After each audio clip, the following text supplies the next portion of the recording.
Following program are those of the speakers and the host, and do not necessarily reflect those of Yoakley Scott Corporation and your sports network. Yeah, I've been closer to Jesus before, so can you help me out? Oh, can you help me out? Am I on my own? Am I on my own? But can you help me out? Am I on my own? Am I on my own? But can you help me out? Can you help me out? I've been scared to look in my soul.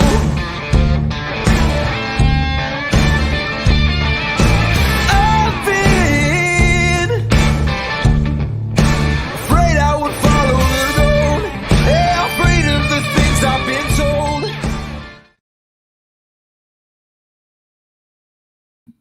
Hello, everybody. Welcome inside a Friday episode of Running Point on ysnlive.com, brought to you by Greenwood Chevrolet in Austin Town. Anthony Hartwig with you. Ty Bartell is dealing with a few power issues at his house, trying to fix that, trying to figure that out so he can pop on this show, recap the week, and preview the weekend with us. But while he's trying to fix that, perfect time, actually, to still hear from him. He had a chance to catch up with Girard boys basketball head coach Craig Hannon. We're going to play that interview, and hopefully when we get back, Ty can join us for the recap of the night that was and the preview of the weekend.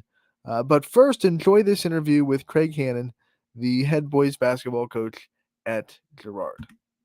Everybody, Ty Bartell in with another edition of Coach's Corner. This time we go into some NE8 boys action with the Girard Indians head coach, Craig Hannon. Coach Hannon, how we doing today? Doing great. How are you, Ty? Not doing too bad, Coach. I'm kind of curious how you guys are doing in practices, how things are lining up, what you've been seeing from your group of guys, who's returning, who's some new faces, and what do we expect to see from the Indians this year? Well, the good news is we returned quite a bit from last year, so our practices have gone pretty smoothly. This group of guys knows what to expect. We return, anywhere from 6 to 7 letter winners, including, a group of seniors, 7 seniors that have played a lot of basketball even since their freshman year. So practice have been good. As far as guys returning, obviously Thomas Cardero, Gus Johnson, Bobby Algiers, Mike Palmer, Ryan Fitzgerald. Those are guys that have been around in our program here now for 2 to 3 years. Some new faces. Obviously, we're hoping once Steven Sims recovers from basketball or from football that we get him back. Jordan Johnson, a kid that also lettered for us last year, is another new face.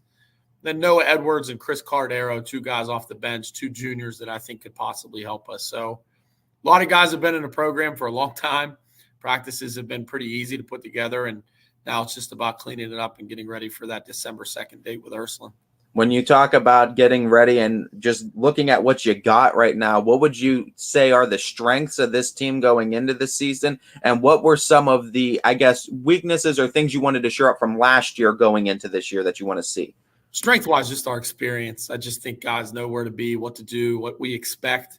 I think our leadership will be strong just because there is a good group of guys back. As far as things we need to work on, I think just overall our shooting ability needs to get better, but they worked at that this summer. I think at times last year we got frustrated when shots weren't falling. I think if we could knock down a few early in the year, it'll help us. So I think those things will really help us as we move forward. We talk about the NE8, and it's always a tough conference. It's highlighted by some great teams. Struthers with Coach Wernicke is always tough over there. Not to mention, you got great teams with Poland always just having success as well. But looking at that conference, I'm sure you talk about the experience that you have. There's got to be some serious talks between the team, the coaches about making a run for that conference championship. What kind of needs to go right for Girard, and what do you need to see out with this team to be able to accomplish that? Well, we as a staff and as a team have the utmost respect for our conference. So for us to attain that goal and win it, we talk about big goals all the time, one of those being the Northeast 8. We're going to have to win some road games that are going to be tough. You have to walk into Struthers.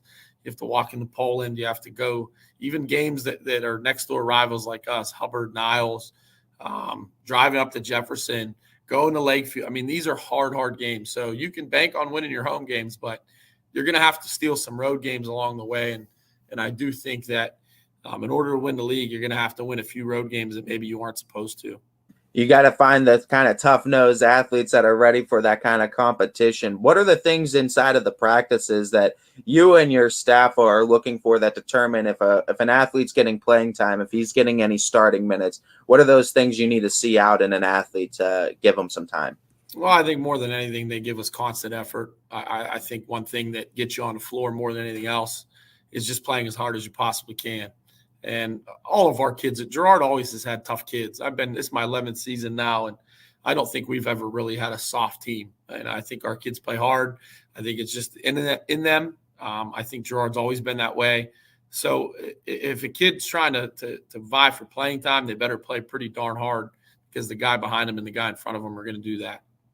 Looking at some of the non-conference games that you guys have lined up this season, what are some games you're excited to test your boys with this season, non-conference wise?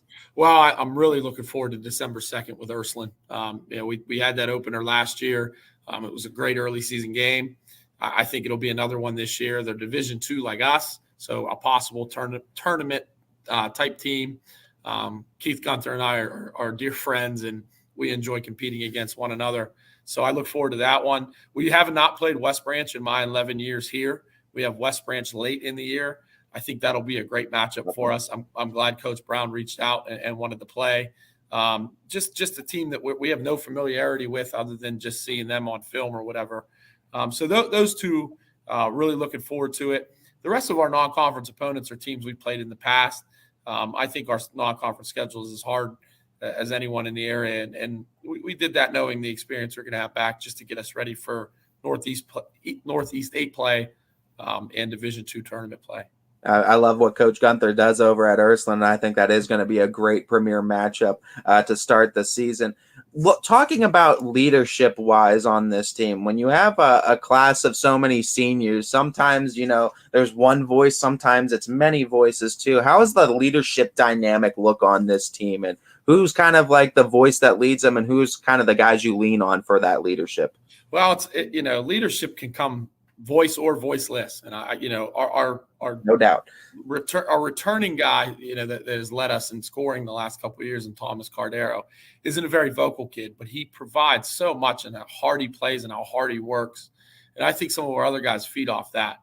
And then some of the other guys like Mike Palmer, Bobby Algiers, Gus Johnson, Ryan Fitzgerald, they provide leadership in other ways, some vocal, some not. I just think it just depends on the type of team and the type of guys you have. And it's a good mix with our senior group. It's a mix of guys that, show you, and it's a group of guys that tells you. And I think that always helps when you have a good mix. The less I have to say, the better, because they get sick of hearing me anyway. So if they want to pick up the slack on that end, great. You mentioned too, over a decade of being with this program too. What kind of keeps you coming back to Girard? What's that draw? What keeps you wanting to, keep progressing this team, keep coming back every year, and keep saying that you're the head coach of the Indians? This is a special place. I've said that since I got the job. This is a place that, things that happen here don't happen everywhere else.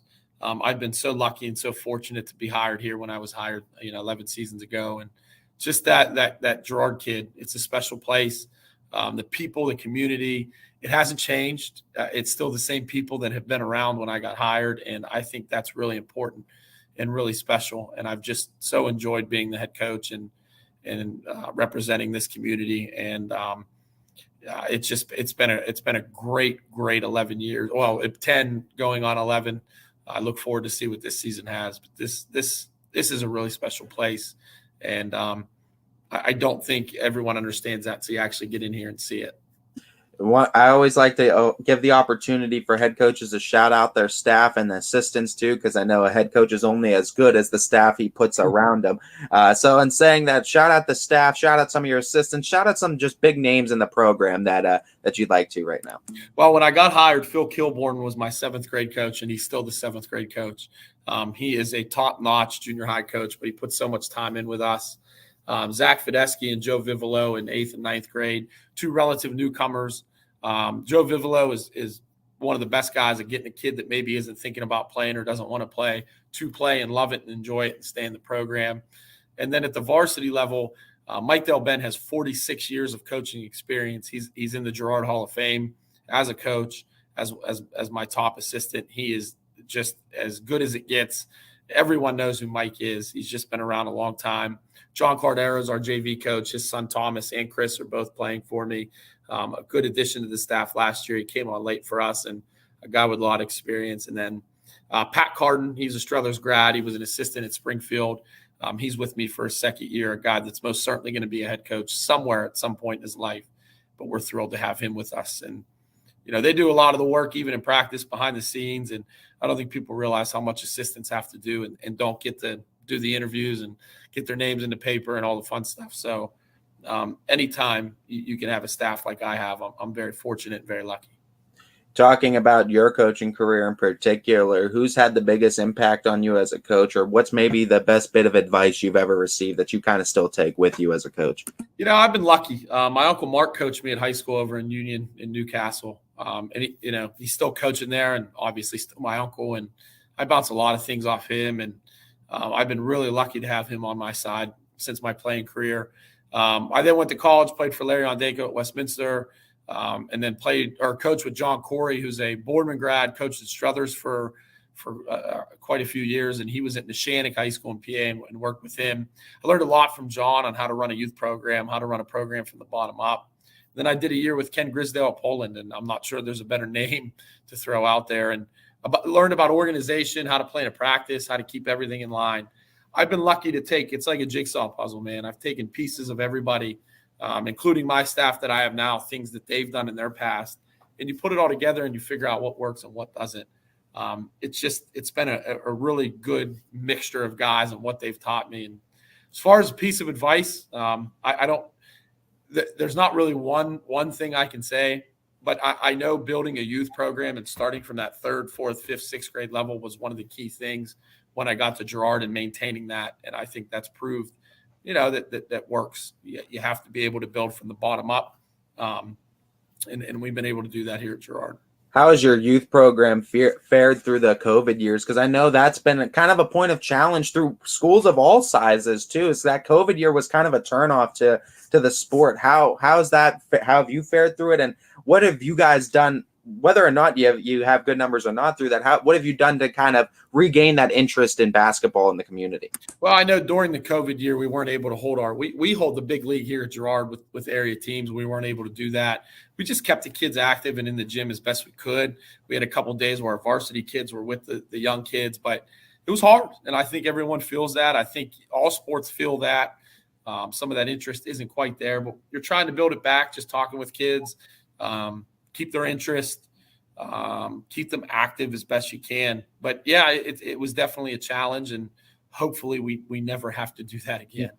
I absolutely love the sport of basketball too. I think it's one of the best, if not the best sport too, especially at the high school level. And I'm excited to be able to hype you guys up and to try to aid and help hyping you guys up this season.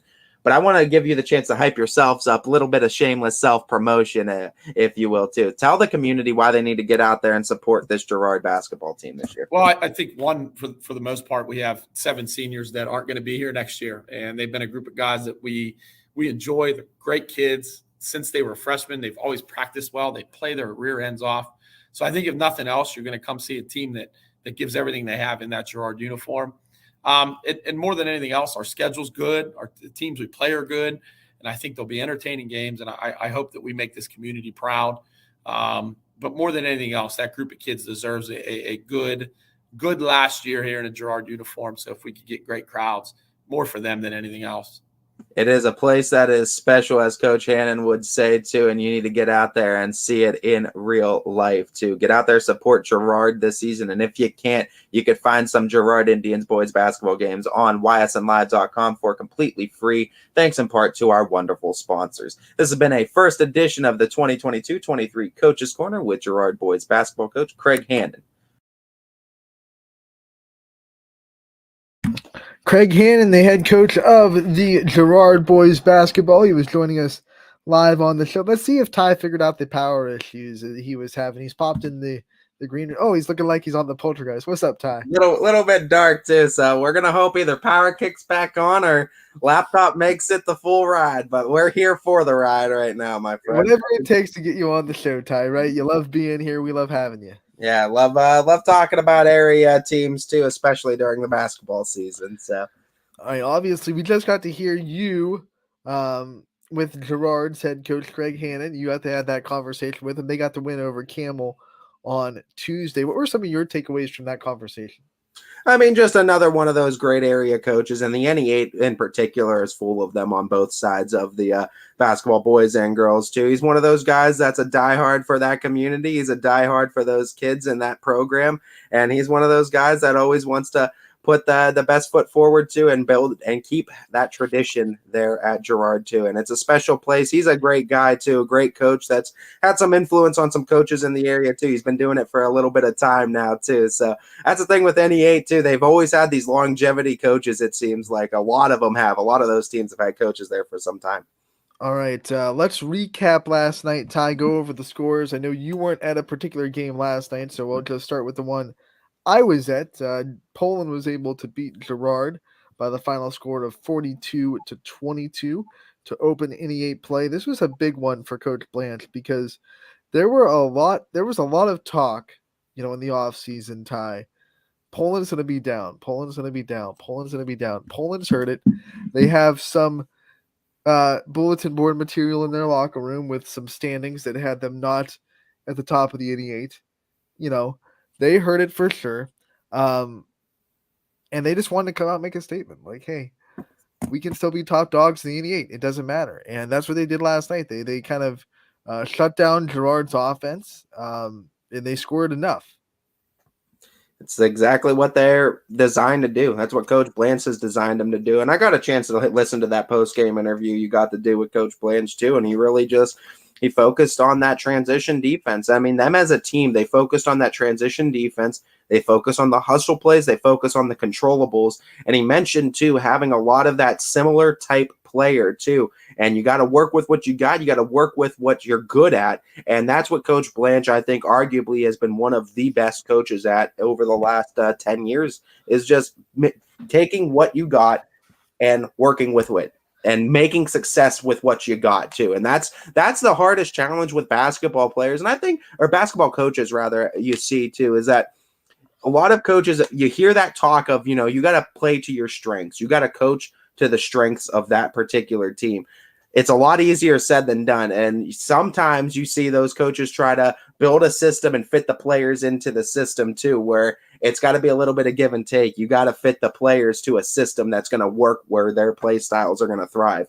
And it seems like no matter what, if he has that Jackie Grisdale or not that big player or not, Coach Blanche has been able to create a system that has generated success for the Poland Bulldogs. Well, you look at last night, I think 7 different players scored, and no one had double figures. They were all 9, 7, 8, 7, 5, 5. 4, it was just everyone chipping in, everyone contributing. They might not have one player that can go off for 20 points a game. They do have a couple players. They can have those kind of performances. We've already seen Mary Brand have 2 games where she scored 17. So they have that player that can, when they need a score to put it on their shoulders and say, we're going to have to go and score. They definitely have that type of player with Mary Brand, Sarah Forsyth. I think even Ariana Daniels can turn into that player once she gets into like basketball form. Remember, she came into the season late because that soccer team went to the regional finals. So she came in about 2 or 3 weeks into the offseason, the preseason workouts and everything. I think Coach Blanche made a point of that in his post-game press conference.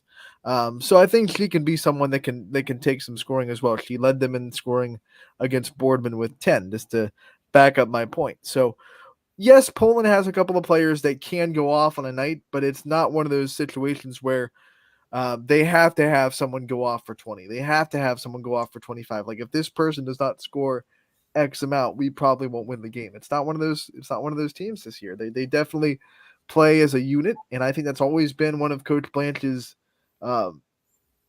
mottos and one of his headlines for his team.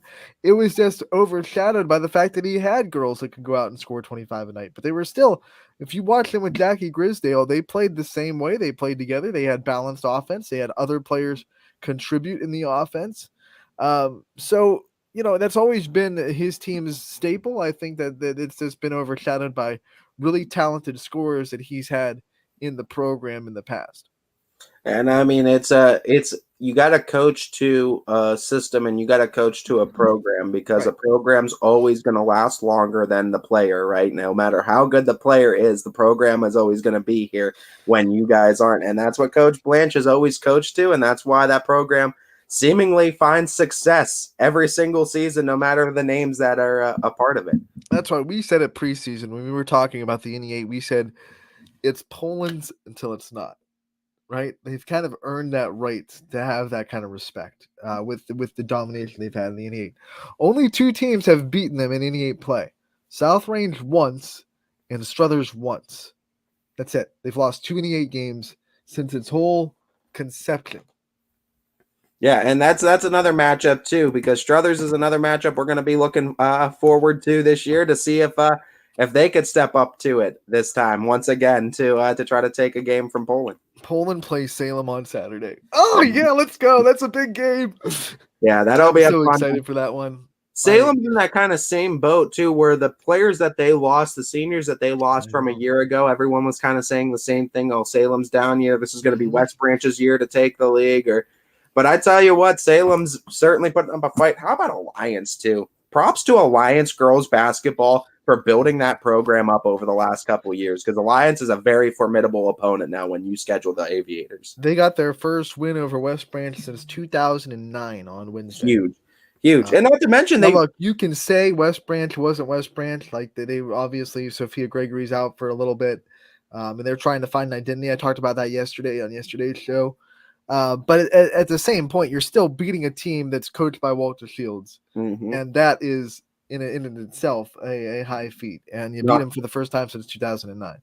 And they did it by jumping out of the gates red hot, and they just held that big lead from the jump. They also beat a really good Waterloo team, and albeit Carrie English wasn't 100%. Right, there's the thing. Poor Alliance. Yeah. They're beating really good teams when they're not healthy, so they can't really prove themselves. Yeah. Like, come on, guys. Yeah. But Alliance also beat Waterloo the year prior to their only loss. So Alliance has been a program that has been doing the right things to build their program up, and they've been getting better year in and year out. Now I'll be interested to see Alliance play Salem, Alliance play Marlington. Those are the matchups now. Because you beat West Branch now, I know the situation is what it is, but you still get a little bit of respect beating that kind of program and that kind of name. And those weren't pushovers that West Branch sent out there. There's all talented athletes on that. That's what I said yesterday, too, when I was talking about West Branch's perspective. And fans obviously have high expectations for that program because it's been to state championship games. It's been to the state semifinals.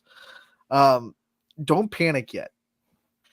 When you lose a person like Sophie Gregory out of nowhere, completely unexpected, it's going to take a minute to regroup, find out what your identity is without her. They still have tons of athletes, tons of really good players on that team. It's just they're gonna have to win in different ways, and they have to figure out what that way is. And it won't take Walter Shields long. He's a great coach. We all know that. So I think you don't hit the panic button for West Branch yet. They're just gonna take some lumps probably in the next couple of weeks while they figure it out. But who cares? Because everyone gets in, right?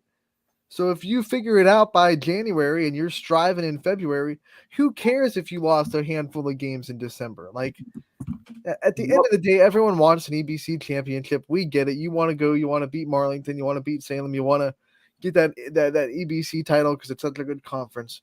But at the end of the day, like if you trade that for a district, who cares, right? Like that's a wonderful thing about basketball and most of these sports, really. When everyone gets in, like if you trade a couple of chunk losses in December that teach you about who you are for a district championship, there's not a coach in the world that wouldn't take that. What's the timetable on Sophie Gregory's injury? Do we have one? Do we know one? I don't want to like speculate. Like, I just didn't know if you had any confirmed. I think with athletes, you never know because athletes have like miraculous ways of coming back faster than expected. But sometimes I just didn't know if you heard any rumblings from the West Branch community or if you heard anything from Coach DeShields. I heard was it won't be in the near future. Okay, so it's sizable. you hopefully will try to hopefully get her back this season is what Right. you would Right. hope for. And by saying not near future, you're hoping February, then February, March, come playoff time, which if you can get her back, that would be huge. If you do. And she might be on a little bit of a revenge tour if that's the case too, losing out on her season or a chunk of it. But that's a thing. It's like if you could survive and you could figure out ways to win, you're going to improve a couple other players. And by the time that Sophie Gregory can, or if she does ever get reinserted into the lineup this season, you got a number 1 and you got a 1A now. So you got 2 viable scoring options too. 1A. So develop your skills, and this is a chance for everyone else to get better. See it as an opportunity out there in West Branch. All right, let's talk about some more final scores from last night. We'll start with Brookfield. They opened up MVAC play with a win over Camel, 60-19. A lot of people talk about Sophia Hook, rightfully so. Don't forget about Kaylee Wellman. She had her second double-double of the season last night, 19 points, 11 rebounds for her. She is a figurehead in that post, and she gives, teams can't focus two or three players on Sophia Hook because you got a dominant post player like Kaylee Wellman. She led the Warriors with 19 points last night. A big threat down there in the paint for the Warriors. Heck of a job down there for sure. And I mean, Brookfield showing why they're one of the best. Sophia Hook still had 13 points, 6 assists, so she still did her thing. Katie Logan had 9 points and 5 steals, so she rocks on the defensive side, taking balls away from you. No doubt, no doubt. Katie Logan's, there's a lot of Katies over there. Too. Katie, you're gonna have to, it's easy to mix those two. Kaylee and Kaylee, Katie and Katie Yep. Logan, Kaylee Wellman. Yep. Okay. And I think the theme of last night was conference openers because Columbiana opened the conference play with a 53-18 win over Wellsville. They look to be one of the contenders in the EOAC. We had Waterloo. They opened their MVAC play with a 58-30 win over Lowville. Kara English was back in the lineup, and that's always good news for the Vikings. Yeah, no doubt. When she's a part of it, she's a difference maker. She's a great equalizer. If you have bigs, she doesn't care. She's going at them. And I mean, she's got that soccer body, that soccer frame to where she's going to come at you in the paint. I promise you're going to feel it. And that story you told me about Coach Blanche too, about you're not going to win that matchup. That's what I feel like when people see Kara English going out and saying, you're not going to say that. Did I tell that story on the air or did I? No, I don't think so. I think it was off the air. This was great. So when Poland played Fitch last week on Monday, Zeta Creaky was going down the sideline, and then Katie McDonald got in front of her, and they collided. And Zeta bounced off her, went into the Poland bench, right? So Nick Blanche told me after the game, he goes, I went up to Zeta, and I made sure she was okay because it was a hard collision. You have to always make sure players are okay. And then I just told her, probably not going to win that matchup, Zeta. Probably not going to win that match. One-on-one going up against Katie McDonald, you're not going to win that fight. And Katie McDonald has that kind of pitcher softball body too. Right. She's got that frame on her as well. So a different type of frame with Kara English and Katie McDonald, but same kind of purpose in that they have a lot of force and they pack a punch. So if you run into them, if you collide with them, they're usually the immovable object too. And that's what you love to have too. Players like that. The thing with Kara English and what she's so good at is that coast to coast scoring mentality. She is a one-man wrecking crew on the fast break. Don't let her get that rebound, and you better cut a lane off right as she gets it. Because if you don't, she's going coast to coast, putting her head down and barreling through anybody that stands in her way. Now I think the goal is just to get her back into the groove of basketball. Mm-hmm. Obviously, this was, I think, her first game back against Lowville, so a little bit behind the 8 ball. She's just got to get her groove back. They got Bailey English on that team too. Little Bailey English is a freshman, so it should be fun next few years with Rose Cats to boot. I'm excited when conference play opens up for Waterloo and the Vikings. Well, someone else I'll have to deal with in that MVAC is Western Reserve. They got the 52-18 win over Sebring to go 1-0 in the conference. Big win for Western Reserve. A close game for Newton Falls. They beat Champion 29-23. Champion still trying to, there's so many teams, unfortunately, dealing with missing a few players that made them who they are. Champions, another team dealing with a little bit of injury bug, trying to find their identity, trying to find how they can win. And once again, just like West Branch, they have teams of winners. They have a coach that knows what he's doing.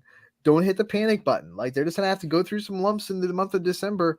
But if it makes them better in January and February, who cares, right? Don't hit the panic button on champion. You've also seen this Newton Falls team, and right now tied with Garfield. If you go to the Ysn standings page, which, by the way, if you haven't, you need to. Only page that exists in the area that's like that, so you need to get there. 3-0 for both Garfield and Newton Falls, both 1-0. And I think you've seen this Newton Falls team. What is the difference you're seeing in the Tigers this year that's making us open our eyes to Newton Falls now? Well, one, they're coached by one of the best, in Coach Baker, that's been there for a long time, knows what he's doing. But two, I think they're just buying into really good defense. Like the holding champion, the 23, they've been able to. They're not an offense that's going to blow you away. So they just know that, hey, we have to play lockdown defense, find ways to score when we get the opportunities. And that's what I think is really big. They don't miss opportunities when they get them. You're not going to see Newton Falls miss a lot of wide open layups or breakaway transition shots, things like that. When they get open looks, they knock them down. You got them on that girls' side, and you got Coach Sem back on the boys' side. bunch of legendary coaches that go over How there. did Newton Falls get so lucky? Like, what the heck? Tiger Country definitely knows how to get basketball coaches, and they're both off to pretty good starts too. The boys are leading their conference right now in the standings. Lakeview trailed early to Niles, but they came back, got the win over the Red Dragons on the road, 37-29. Big win for Lakeview. They had a couple of games where they had to be without Maggie Pavlansky. She was back last night, and she led the Bulldogs to victory. You can see a post-game interview with Maggie from Ian O'Brien on the story for this win on ysnlive.com. You can also head over to our YouTube page to check that out. Yeah, nice win for Lakeview too, and they're hanging around middle of the pack right now, 3-3 record, not bad for the Bulldogs. But remember, now that we're in the conference play, all that really matters is that for the conference, all that really matters is that conference record. Yep, 1-0 in the conference. I mean, that's it. Badger got the win over Bristol, 45-27. Katie Grexa, you better learn that name if you don't know it. We kind of learned a little bit last year. It was our first year last year with Badger. She's a stud, and she put up a lot of good buckets for Badger. 45-27, they get the win. This is another game where you can check out a post-game interview with Laverne Turnage from Badger, their head coach, with Matt Morrison. He did a great job getting him post-game. Check that out on the story about Badger basketball on ysnlive.com. They win 45-27 over Bristol. Garfield gets the big win over LeBray, 50-12 to open up MVAC play. No problems for the G-Men.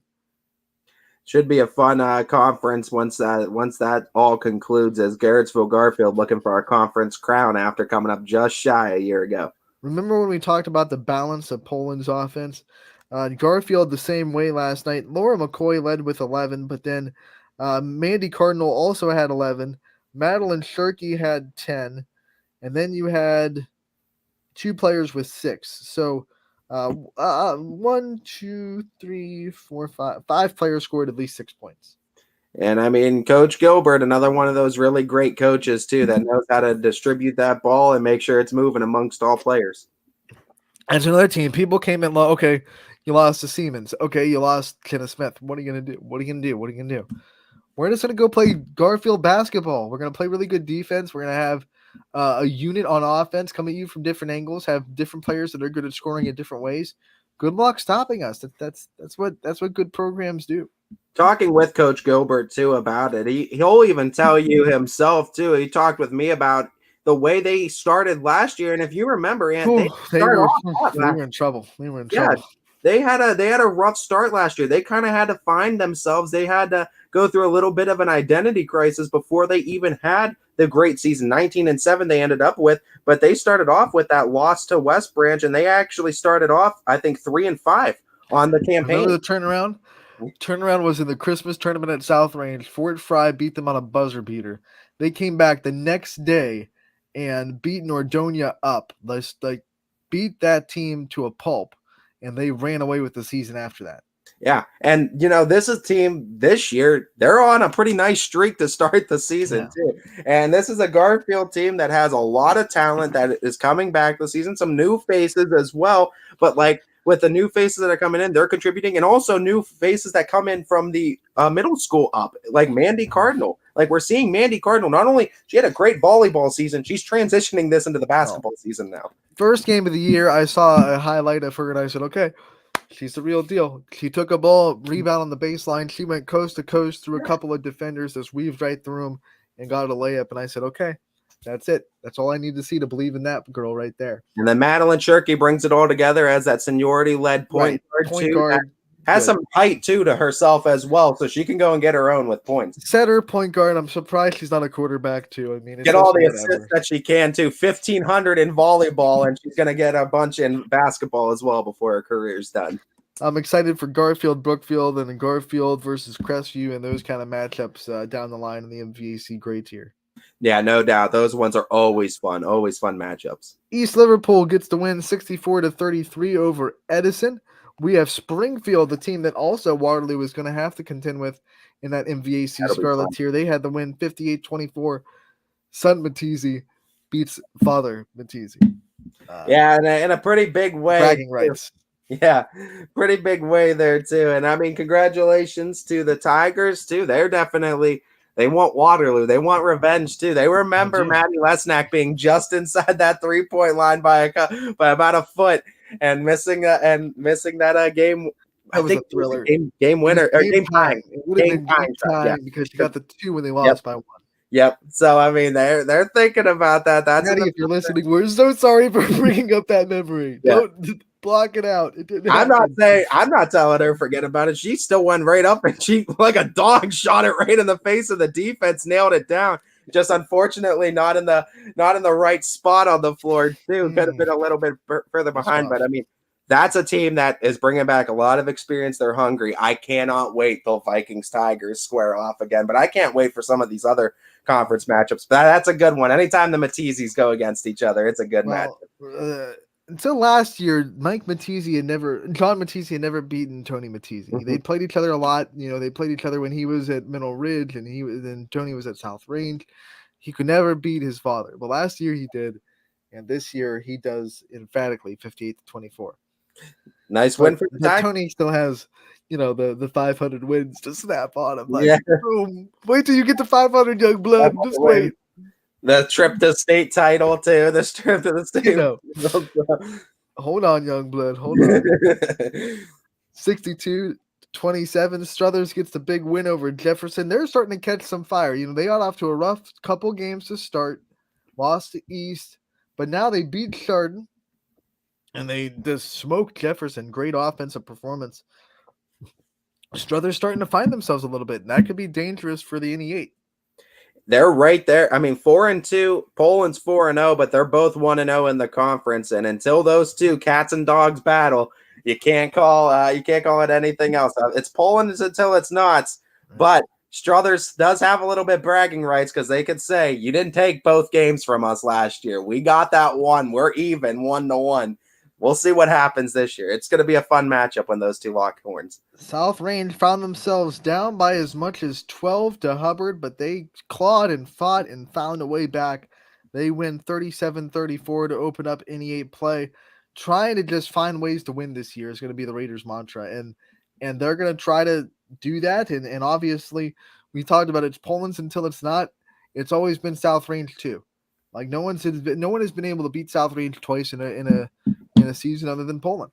So it's always been Poland 1, South Range 2, and that's pretty much it. Last year it actually came down to the last meeting between Poland and South Range. Yet again, they were both one lost on the conference. Poland lost to Struthers. South Range lost to Poland the first meeting, and it came down to the last matchup between Poland and South Range. That's been the headline to the NE8 since its inception. No one's been able to beat either of these teams twice, and South Range continues to just find a way to win in the league, 37-34 over Hubbard.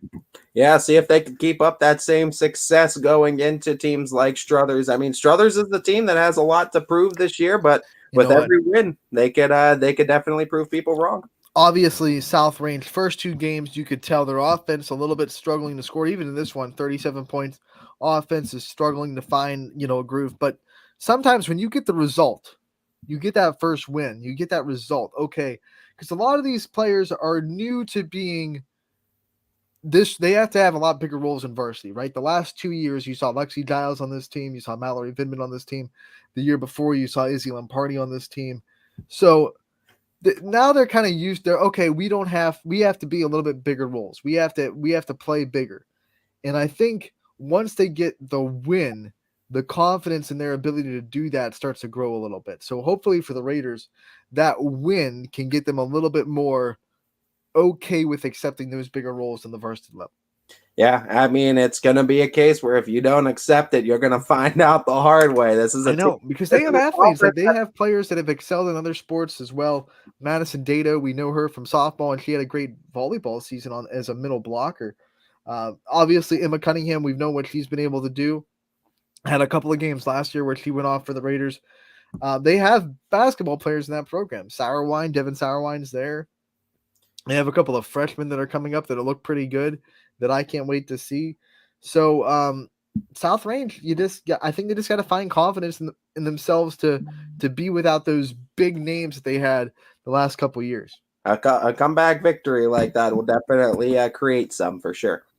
All right, we have 45-23. United beat Southern. This was close for a little bit, but United ran away with it.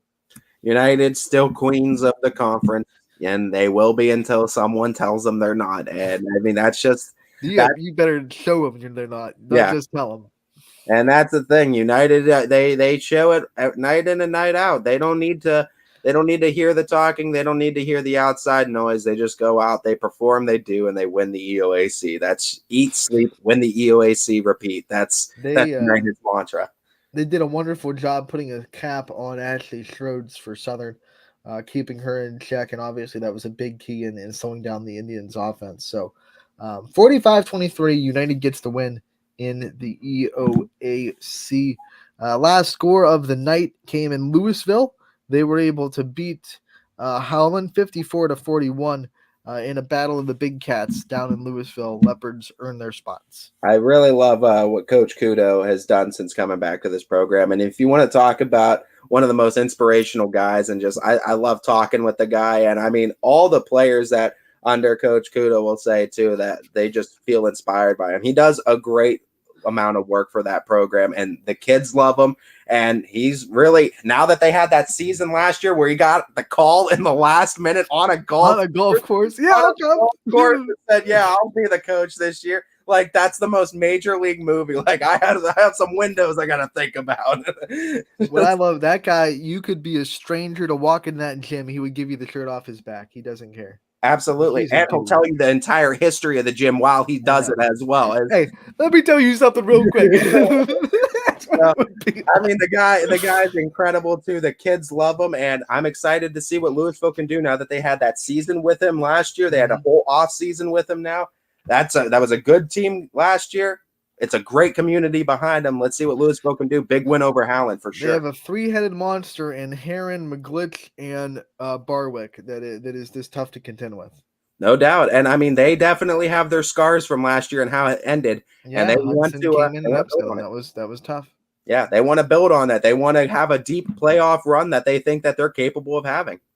Those are your final scores for the night. You can find recaps, stories, interviews on ysnlive.com/live. Check those out. We're going to take a break. When we come back, we'll preview the night and the weekend on Running Point, brought to you by Greenwood Chevrolet in Austintown.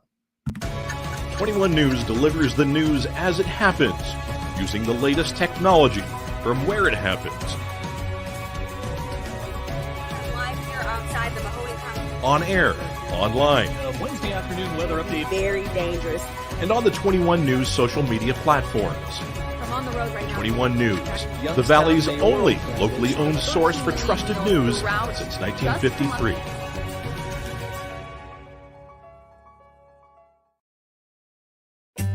As fine as the eye can see, the finest hardwoods from the finest trees. Made for your home and within your means, Baird Brothers will help fulfill your dreams. Let life and light come shining through in quiet morns. And heavy traffic, too. Find your easy-to-afford fine hardwood floors and doors and more at BairdBrothers.com. Every customer has a story, and at Greenwood Chevrolet, we are committed to making sure it ends with you in the right vehicle. I get to be part of somebody's adventure, whether it's buying a car for the first time, helping them get approved, or finding the perfect car for their budget. I'm proud that people trust me with their finances. They trust me to take care of them, and they trust me with their story. I'm Tracy, and I'm ready to go the extra mile for you, only at Greenwood Chevrolet.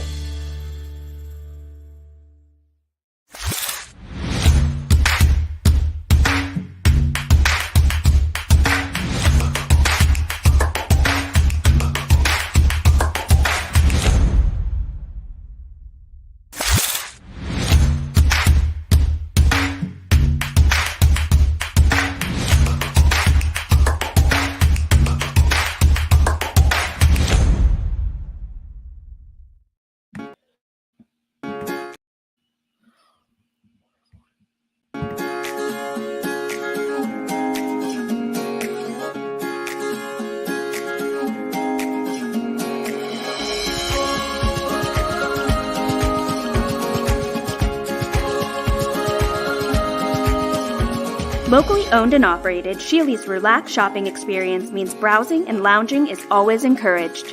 Find Flex Deal and more at Sheely's Furniture and Appliance, because the best things in life happen at home. How lucky are we to have not one, but two 18-hole Donald Ross Championship golf courses right here in our backyards. Mill Creek Golf Course was selected by Golf Week as one of America's 30 best municipal courses, continuing to challenge golfers of all levels and featuring golf instruction by PGA professionals, a state-of-the-art practice range, a PGA of America recognized pro shop, kids programs, and a relaxing grill room for a memorable golf experience. For more information or to schedule a tee time, visit millcreekmetroparks.org. Fall is in the air. The kids are back to school, crowds are cheering for the home team, and Myers Family Insurance is prepped for another crazy Medicare season. Every year there's changes, some big, some small, so it's important to have a conversation to make sure your plan is going to meet your expectations for the coming year. Give our team a call today to schedule your annual review. For all your Medicare needs, call Myers Family Insurance or visit us on the web. Check us out online at MyersFamilyINS.com. Going from mindful to mindful sometimes requires a helping, healing hand. Insight Clinical Counseling and Wellness offers a continuum of mental health and wellness care. At Insight, we're changing the way you receive counseling and wellness services with experienced licensed clinicians and expertly trained wellness staff. With 4 locations in Mahoning and Columbiana County, along with telehealth services, Insight offers clients quick access to care when they need it. Transform your mental health and wellness at Insight Clinical Counseling and Wellness. Welcome back to Running Point on... Why am I frozen?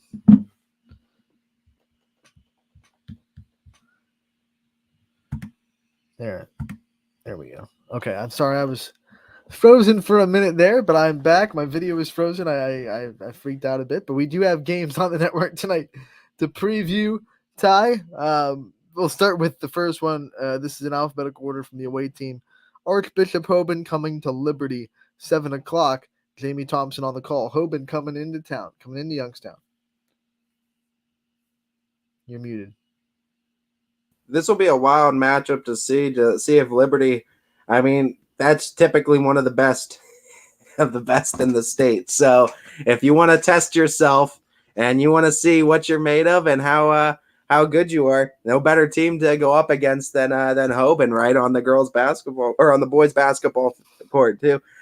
This is a case too where Hoban, every one of those schools, Hoban, St. V's, like those schools, they know what they're doing year in and year out. You get a win like this, it's going to get you some respect for sure. Well, Liberty definitely could use some. Middle Ridge will host Brookfield tonight, 7 o'clock tip-off. Ian O'Brien making the trip down to Rams country for that one. Middle Ridge struggling so far on the boys' side of basketball. Yeah, they're going to be looking for a win and going to be doing so against a tough-nosed Brookfield team. I need Trey Wrigley to start scoring a little bit more for the Rams, and then trying to get some other people involved. Cardinal Mooney will travel to Austintown. Fitch. Ty, you'll be there. Austintown Fitch, 7 o'clock tip-off. Preview this game and what you expect from the Cardinals and Falcons going on in the Battle of the Birds. It's both two teams that play a lot of team basketball, two teams that are 2-0. Mooney, obviously a regional finalist from a year ago, but these are two teams that are always locking horns, it seems like, every season, and always have a good battle in store for us. Not too many games that end in 10-point-plus victories, a lot of close games and a lot of close battles. It's a Fitch team that has a little bit different feel than a year ago. It's not that 5-6 win team that was in some games but couldn't finish things out. They held the lead the whole time against the Hudson Explorers, talking about the Falcons, and they only surrendered the lead twice to Poland, but they held it throughout the whole fourth quarter. And that was a game they didn't beat Poland since 2016 was the last time that they beat the Poland boys team. So for Fitch right now, they got 2 wins against 2 solid programs. The Allen and Alex Hill, the Hill twins too, are definitely an influx over there.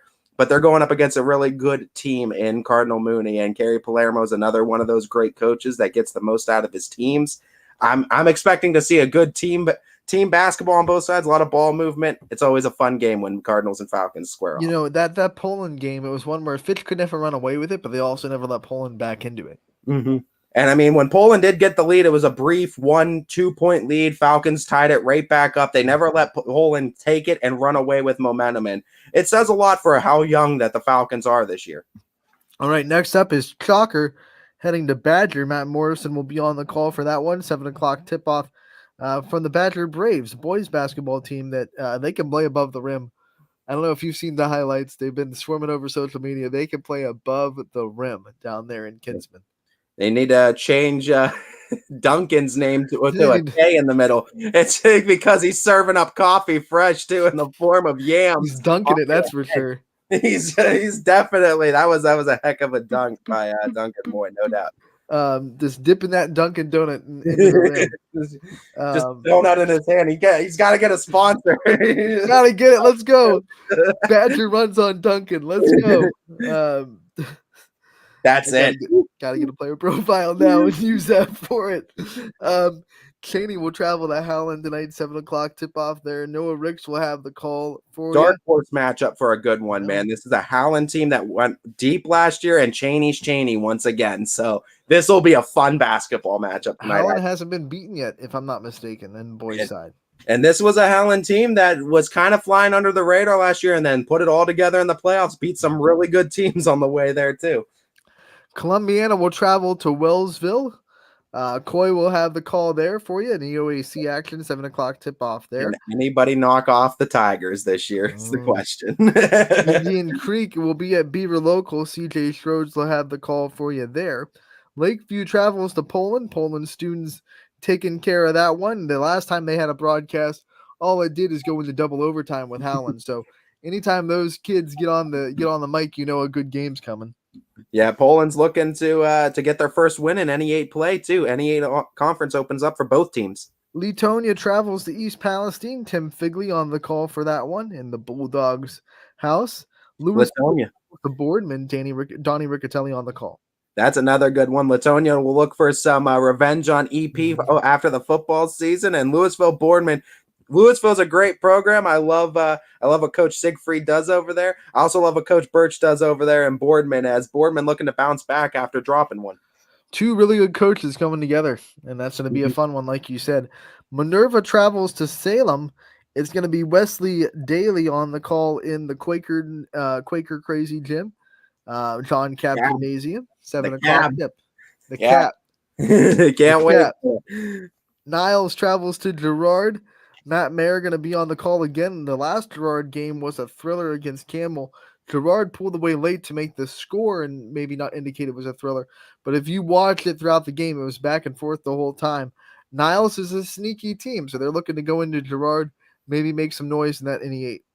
They absolutely are in, and for the NE8 right now, it's going to be interesting. I don't know what to expect. I know none of the teams have opened up play inside of it, but it's hard to say. And another team you can't count out Struthers until someone knocks them off their pedestal. Hey, look, that's next up on the slate. South Range going to be traveling to the Field House.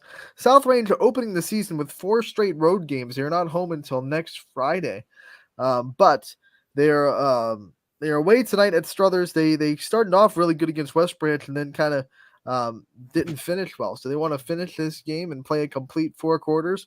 Maybe they can get an upset over Struthers. They came really close to beating this Wildcats team last year at South Range. So we'll see what happens this year. This would be a big win for them and go a long way if you want conference hopes, because it's the same way I feel with Poland on the girls' side as Struthers on the boys' side. Until someone says it's not theirs, it's theirs.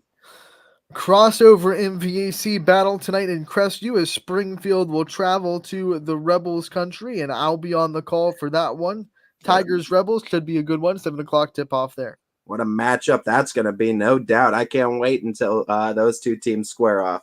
Last game on the network tonight, Hubbard will be at Jefferson, the 4-0 and goal boys, making their basketball debut on YSN. Let's go. We love to see it too. And you thought it was just going to be for a football season? They have to change their name now. They have to come up with a basketball name. Yeah, but we're gonna love to hear these two on the airwaves for the basketball season, and we can't wait to have them as a part of the crew too, and bringing us coverage of basketball season up there in Ashtabula. 3 games that are happening involving YSN teams that we will not have coverage for tonight. United will travel to Southern, Kingsway Christian goes to Sebring, and Toronto will travel to Edison there. And then Valley Christian at Lisbon has been canceled. So if you're looking for that game, it is not happening tonight. Now, I know we've had some Orange games on the network, but I feel like I saw you on the schedule. Did you get a chance to go out there and see Orange? Orange came to Mineral Ridge. Orange came to Mineral Ridge. Right. So I did get to see him. I was gonna say, if you saw him, how was the christening of the? They're good. They got a lot of good pieces, and they have a sophomore. Oh geez, as I said it, the name just went. Names we're gonna have to get used to and get familiar with. I get it. We know a decent amount of them though. I do so many names. That's a problem. I call so many games with so many names. There's so many names floating in my mind. We talked about those Ashtabula County schools, and of course your Edgewood, your Lakesides, all those teams, the Ashtabula St. John's that have been a part of the YSN network, thanks in part to our relationship with 440 and Gold too, and their relationship with all those Ashtabula County schools. But I also want to christen the Orange Rachel Oberster. That is. Got it. I had to look it up. I'm sorry. But it was going to kill me the rest of the day if I didn't get it. Rachel Oberster, really good player. And they have a couple other pieces too in that program. And they're led by LaShawn Brown, who, all she did is play in the WNBA. Yeah. So that's a good head coach to have. I also like to give the biggest welcome to the Orange Lions, both boys and girls teams. We had hockey on the show on Wednesday. I don't know if you had a chance to catch it. I didn't get to see it on Wednesday, but I've been seeing we've had it on like a lot of Sunday schedules coming up. So we're going to have Sunday sports now on the air. So, we had 2 hockey players on the show on Wednesday. So there is not going to be a day where we won't have YSN have sports here. Not too many days, because Sundays are going to have all our hockey games on them. Little Birdie tells me that Orange also has a really good gymnastics program. So we might get some gymnastics on the network as well. You love to see it too, and we also want to welcome Orange into the winter sports season here at YSN. Hope you enjoy. Orange and Edgewood, both teams that signed on during the fall, and we welcome them both into the Southern embrace of YSN. Southern too. No, wait, yeah, because Southern was a new addition. Yeah, we just kind of like they were a dog. That's one of the ones that you forget that we signed because we did their games naturally because we just did the EOAC. But you're right. We did sign. They were like added on as a sidecar throughout other years because they were just a part of the conference. So we added them into previews. But now it was official. We got them as a part of it. So also welcome Southern into the winter sports. Good season. Job. Good call, Ty. So we love to have all of these new teams. We always have new teams. It seems like when we start sports. Now I'm paranoid that I'm missing a team that's new for the fall. I tried to give. I blanketed. Obviously, the Ashtabula schools that the 440 and Gold Boys are gonna cover. Yep. Lakeside, Grand Valley, Pymatuning Valley. Yeah, we got those. I tried to cover as many as I could off the rip. I said St. John, all those Ashtabula. St. John, Grand Valley. So all those schools that the 4 Furlong Gold boys will be covering very diligently, they'll have a little piece of YSN as well. Yeah, and then I mean we're slowly but surely expanding year in and year out. Always new teams, always new stories to be told too, and you know where you could find all of them. YSNlive.com. One of the hockey profiles just went up late last night, so get over on there and check out that. And the second one will be up very soon. So Dylan Fellinger is the one that is up. Great interview with one of the captains of the Orange hockey team on Wednesday. Check that out. You can also check out, we're breaking down the Wrestling Wednesdays with Gary Altizer. So we'll have one of those pop up on the website every week as well. Little bit of wrestling, little bit of hockey, little bit of basketball. Winter sports season is in full swing. Yeah, let's go. Big night on the network tonight. Before we go, I forgot it's already 2:00. But I do want to just quickly run down the games that'll be on the network on Saturday, and then we'll get out of here. Brookfield at Columbiana girls basketball. I'll start with girls basketball and just say these are all girls basketball games.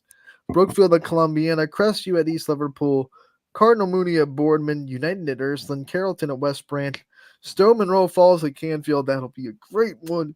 Heartland Christian at Lisbon, Perry at Louisville, and then some boys basketball games on Saturday. JFK at Champion, Berkshire at Garrettsville Garfield, Edgewood at Orange, and Western Reserve at Struthers. There's also games going on at Poland as part of the United Way Classic. That's a great opportunity to go down and see some good basketball, give back to our community. So have a wonderful weekend, everybody. Thank you so much for tuning in today. Head over to ysnlive.com/live to check out all those games for free, brought to you by our sponsors.